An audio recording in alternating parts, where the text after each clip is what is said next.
Exodus Pro Wrestling ended 2025 with Journey 3 this past weekend. And suffice to say, the landscape of Exodus Pro changed in a heartbeat this past Saturday in what was a thrilling end of year spectacular. It is available on the NWA's YouTube platform. I think if you go onto the live section, it is there. I would seriously go and watch it. It was a bundle of fun.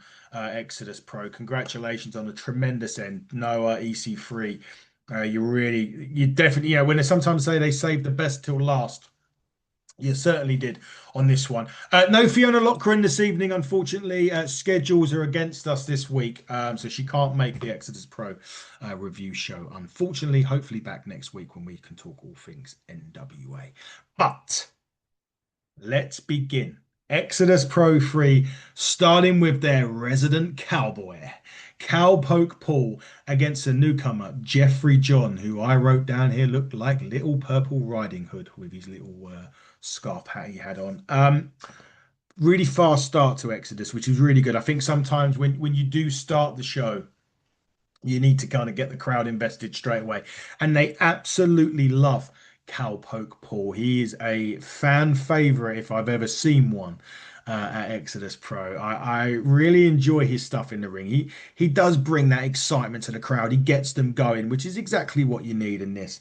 Some really nice moves actually though from Jeffrey John in this. There was a good slingshot splash for a near fall in this.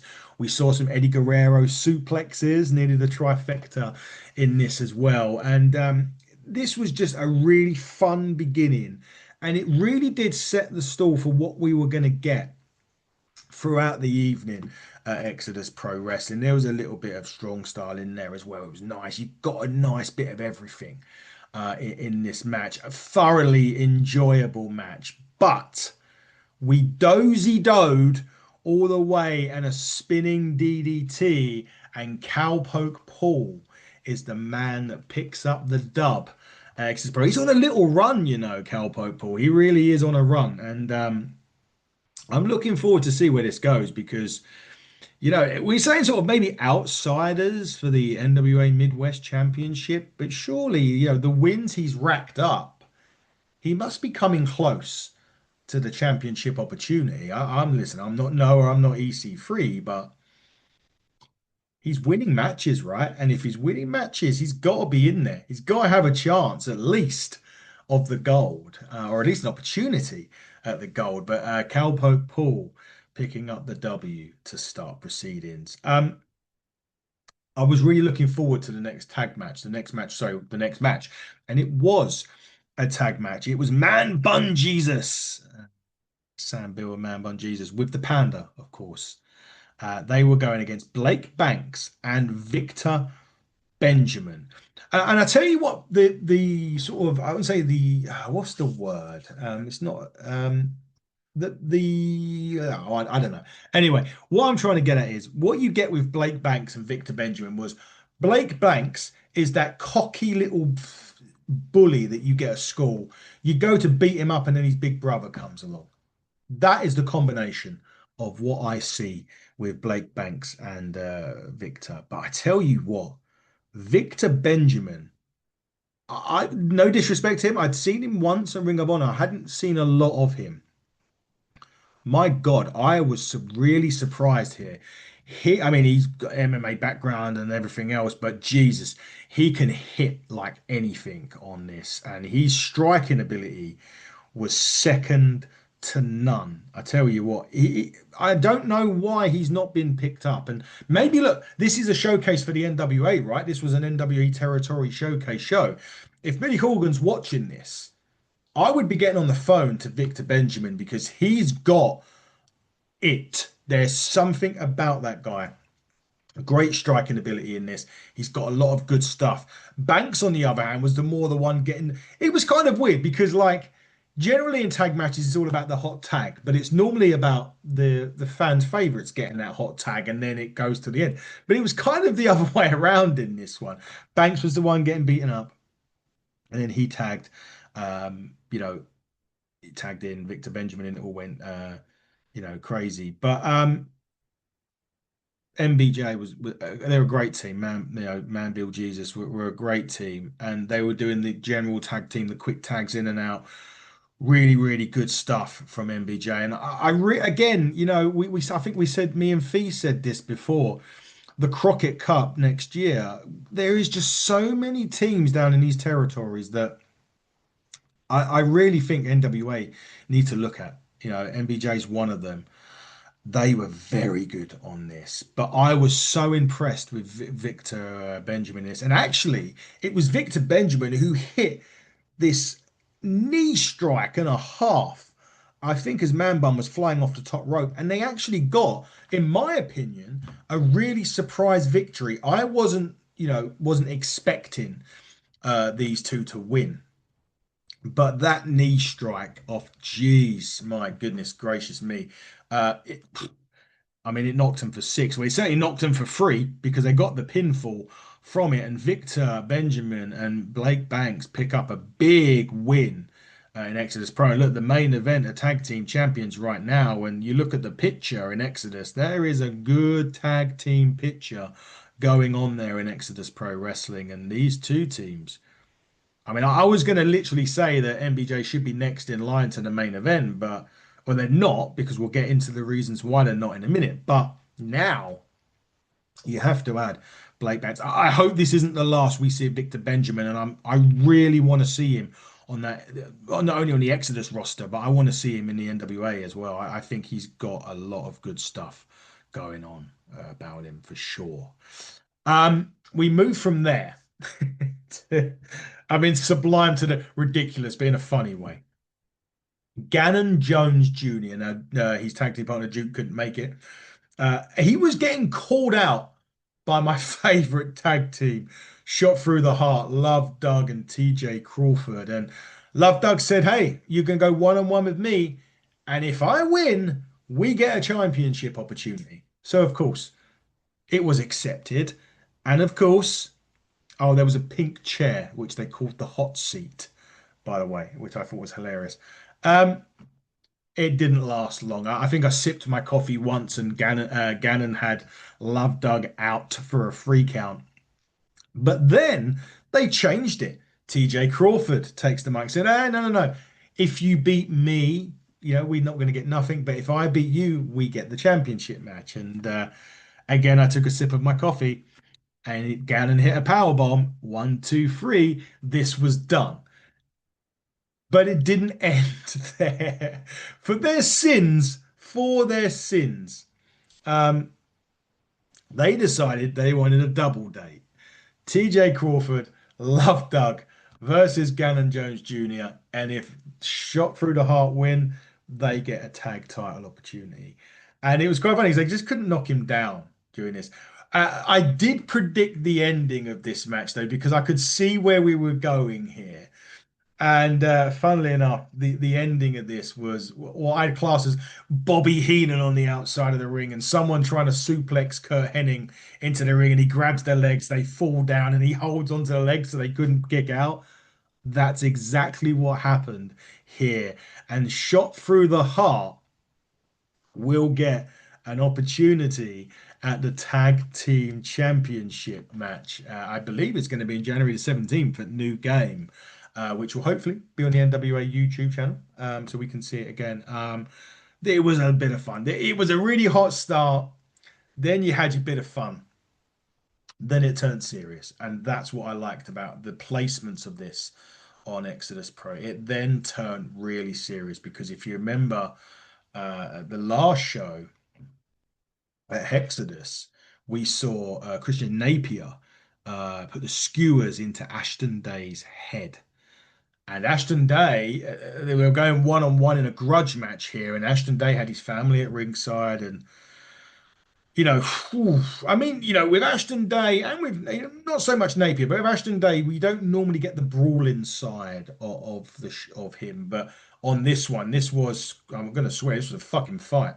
I mean, they was brawling everywhere around the tree lawn, and you know what? Whew, they were at it from the word go. And these two, you couldn't separate them.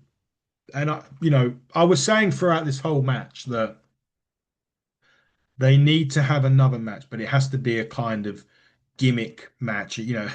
Although Exodus Pro don't necessarily do gimmick matches because they, a lot of them are quite convoluted. We'll get to it, and we'll get to that, which is quite funny.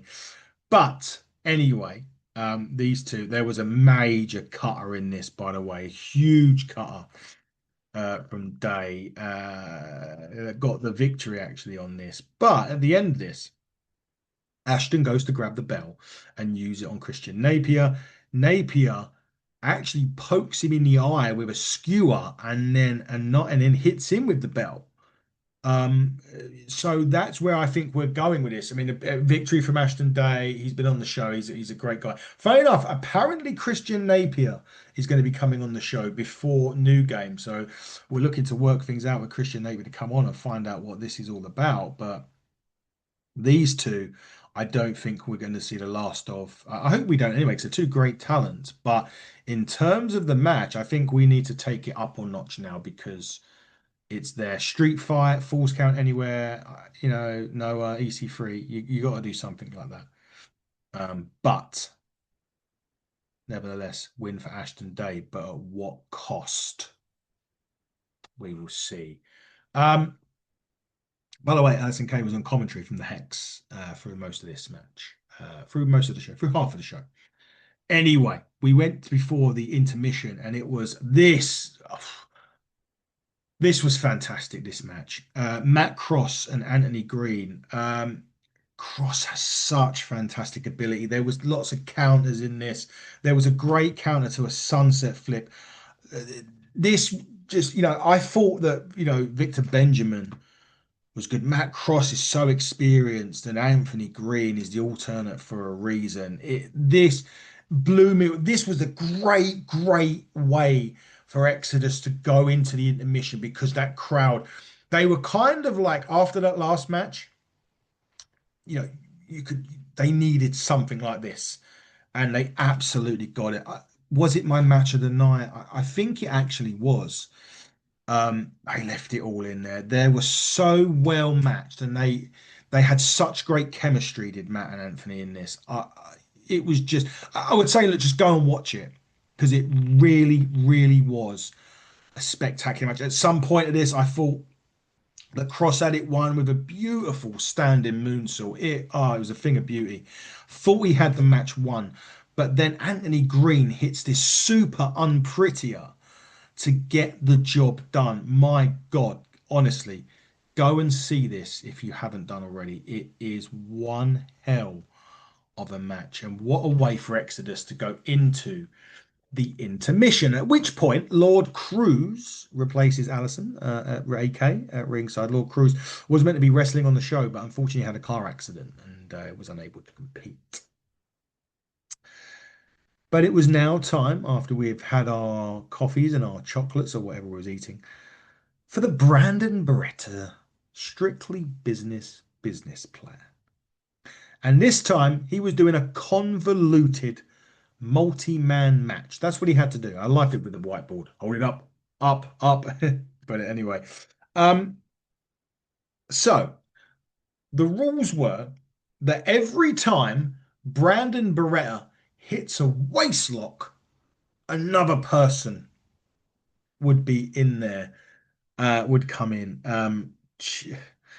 I've never seen so many different variations of a way to do a waist lock.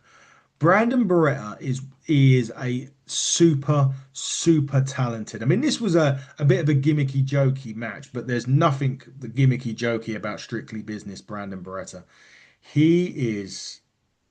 I said to EC3, he reminds me a bit like Spencer Slade in the NWA. He's brilliant. Brandon is a sensational talent. He really, really is. But I'll try and get them all here. Oh, and Brandon Beretta must be involved in the pinfall. So if somebody pins somebody else, it gets acknowledged, but it's not the pinfall. I love this shit. This is great. Anyway, so Connor Knox leapfrog into a waist lock. So that Riley Reinhart out another waist lock. Gunnar Kane was into another waist lock.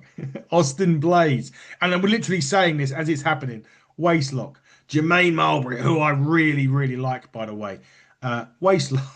Waist lock. Towboy comes in, and you guessed it, waist lock. At that point, that was the last. Towboy was the last person in. But at one point, it is Connor Knox pins Gunner, but it's acknowledged, but it wasn't a victory, and it led to a fisherman's suplex for the victory for Brandon Beretta. But Insurance Mike points to the enemy of my past, and Brandon Beretta at the end knocks him out as well. But another tick off the strictly business plan for Brandon Beretta. What on earth is going to be next for him? I mean, seriously. I mean, look, it was a jokey match to start you back off from the break, but Brandon Beretta is amazingly, amazingly talented, and I really do think big things are coming Brandon Beretta's way. Right, women's championship match. Marty Bell, the new Exodus Pro Women's Championship. I don't think that's Midwest. I'm sure I'd get told off if it was. Going at Tiffany Nieves cashing in a rematch. I've said this before. Tiffany Nieves, the MVP of the NWA. She's been fantastic. Tiffany had both belts, which was interesting because we heard on the last episode of Power last week that Tiffany Nieves had vacated that championship. So I'm not quite sure where we stand with that. We'll have to ask the territorial president or the president currently of the NWA, Joe Gazana. Yeah, okay. Anyway, now, this was a really good match. The bit that I didn't like was the finish. But I do understand it. I think the finish was done in a way to keep Tiffany strong. Marty Bell was, I can't see Marty Bell losing so quickly after winning the championship. So I gathered that Marty Bell was going to win. It was just how she was going to win. They wanted to keep Tiffany strong. They didn't want Tiffany to get pinned. So we had Blake Banks got back in there. Victor was out as well. And it turned into a DQ. The mystery woman comes out, hits Marty Bell with the belt that causes a DQ, and she aligns with Banks and Benjamin. So we don't even know who she is. She held the title up high at the end of this. We don't even know who she is. It's a mystery. A good match, but the ending for me, I get it. I think what I say was it was the safe ending, right? It was the safe ending. Keep both people strong. Marty Banks still retains. Tiffany Evers was great in defeat. Okay. I just, for me, the interference killed it because their first match, Mike Bell, Tiffany Neves' first match was really, really good. And I really enjoyed it. I just didn't quite like the finish of this one. Still a great match, but the finish for me ruined it. Right. The Holy Atonement match. The Holy Grail. Pastor CeeLo, our good friend, Pretty Boy Smooth. Smooth. Against the Slime Balls and Carsten Drake. Smooth was throwing the slime balls around like when I used to get one of those bouncy balls as a kid? He was throwing the slime balls around like that. Now, at this point, during the match, when the ref does the cross, it then turns into anything goes. Some random come out and gave Carson some weapons. It included a wrench, a fork, and a chain. They throw salt in Pretty Boy Smooth's face. CeeLo gets thrown through a table. The door to the barroom as well. Crazy, absolutely crazy. This match was everywhere. It was funny, but it was still serious. It had a lot in this. Absolutely bananas. Went everywhere. But Anthony Green comes back out and pulls Carson away and out of the action. Pretty Boy Smooth hits the slime ball with the penthouse slam through the door for the 1-2-3. Holy Grail win. What's going on with Anthony Green and Carson Drake? We'll get to it. Because Richard Holiday, versus Dante Casanova, NWA Midwest Championship. It was an interesting one. Richard Holiday's such a smart worker in the ring. He's got a lot of wrestling intelligence, ringside intelligence. I do really like it on this. He has got a he kicked out of a really mean clothesline to the back of the head as well. There was an air raid off the top rope. Really good match. I do like the psychology with these two. It really worked well together during this. But out comes Anthony Green again. He waves out Carson Drake. Carson Drake cashes in the opportunity. Now, don't forget, Richard Holliday got an opportunity because EC3 agreed to it on a napkin. Carson Drake won an opportunity to take on the Exodus Pro, the NWA Midwest champion, whenever he wants. He was cashing this in. He hits Dante with a DDT. He hits a stroke on Dante. Um, he then holds up. He then gives the briefcase to Carson. Carson Drake. He sorry. He then gives the briefcase to Carson. Hits Dante. Richard Halliday then gets up. Anthony Green super kicks Carson Drake, and then the low blow to Dante and the stock market crash. Richard Holliday becomes the NWA Midwest Championship in a match at the end, which totally changes the landscape of Exodus Pro Wrestling as we go into New Game on January the 17th at the Tree Lawn in Cleveland, Ohio. What a show. What a great way for Exodus Pro to end the year. They always say end the last show with wanting people to watch the next show. They nailed it. This was a great ending. It ended with more questions than answers as we go into New Game, January the 17th. Hopefully, for international viewers, it'll be on the NWA YouTube show, but tickets are available for the Exodus Pro show as well. Make sure if you live in that vicinity, you'll go watch it. Big thanks to Noah and EC3 again for coming on. Big thanks for the show they put on at the weekend. It was a fantastic one. We will hopefully be reviewing New Game in January. We want to see what happens next with Richard Halliday, Dante Casanova, Anthony Green. Will he explain what was going on? Carson Drake's going to be hard done by. Will we see Christian Napier and Ashton Day go at it one more time? And what's next for the Holy Grail? All that should be revealed January the 17th. Make sure you're there. We will hopefully be watching it and reviewing it as well. But until next time, everybody, buckle down, stay safe, and good night.